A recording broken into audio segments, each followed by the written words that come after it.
Hi guys, you're welcome to my channel. In this tutorial, I'm going to show you how to make these halter neck ruffles. Now, I decided to just make a separate tutorial on just the ruffles, but if you want a tutorial on how to make this top perfectly, this bustier top perfectly padded, you can just check my previous videos. I have 2 videos on this top, so just check it to learn how to make the top. But for this particular tutorial, it is just a tutorial on how to make the halter neck ruffles. If you're coming across my channel for the first time, thank you very much for stopping by. My name is Ifeoluwa. Please do well to subscribe. Give this video a thumbs up so it can be visible to many more people. And also do not hesitate to leave your questions and your comments in the comment section. Thank you very much, guys. Now let's get started. So this is the fabric I'm using, and I have it folded into 2, which makes it 30 inches on fold. So I use 30 inches on fold, and then if I open it up, I have 60 inches in total. Then I went ahead to fold it again so that I can cut out the height that I want for the ruffles. So I used 4.5 inches for how wide I want the ruffles to be, and then I just marked that out and I cut it out. So this makes it 9 inches in total by the time you open it up like this. So 9 inches in total for how wide I want the ruffles to be, and then for the length I used 60 inches in total.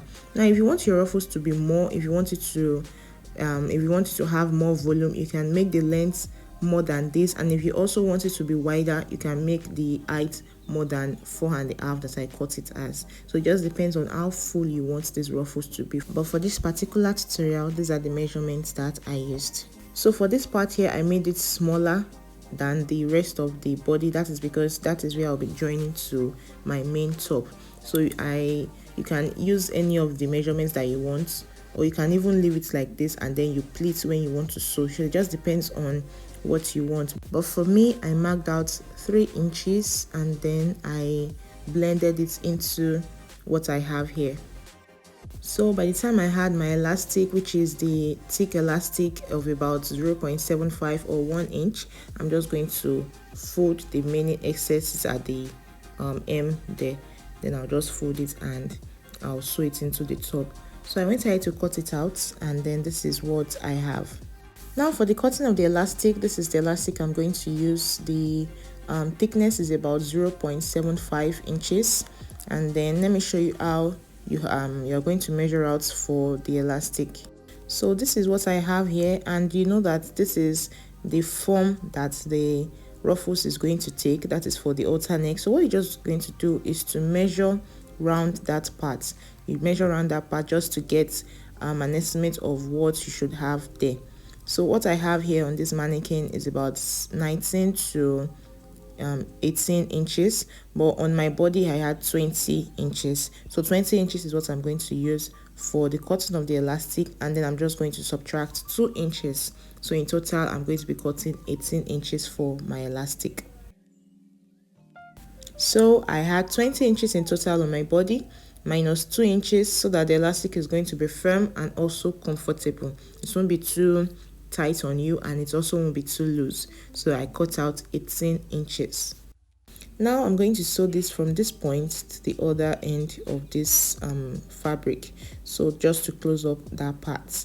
So this is what I have after sewing. Then I'm going to use my safety pin to turn over the fabric to the right side.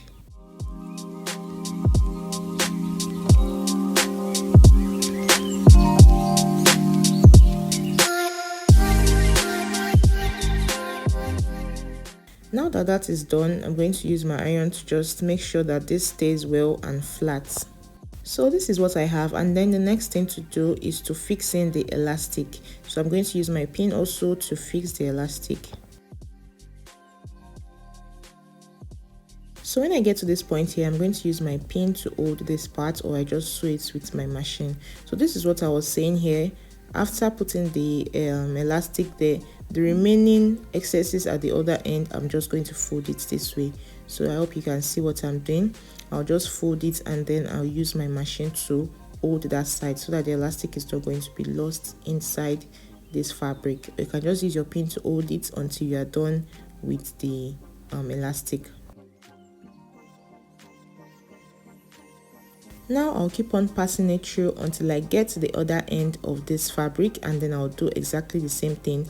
I'll fold the excesses, or you can just split, or anyhow you want to do it, just to make sure that it is not too wide by the time you want to fix it into the top. So guys, this is how the ruffles look like, and this is the first one I made, but I realized that it was too small. I didn't like how small it was, but if this is what you would also like, it is also fine. Just depends on how large you want the ruffles to be for the particular project you are working on. So this is it, and then I went ahead to fix it to my top. So if you want to see a tutorial on this top, you can just check my previous video, and then you can watch how to perfectly pad a bustier and how to perfectly cut out a bustier and sew this particular top. So that is the end of this tutorial. I'm going to see you in my next one. Please do not forget to subscribe to the channel. Also give this video a thumbs up, and if you have questions for me, or if you want to tell me anything, just write it in the comment section and I'll attend to them. Thank you guys for watching. Bye.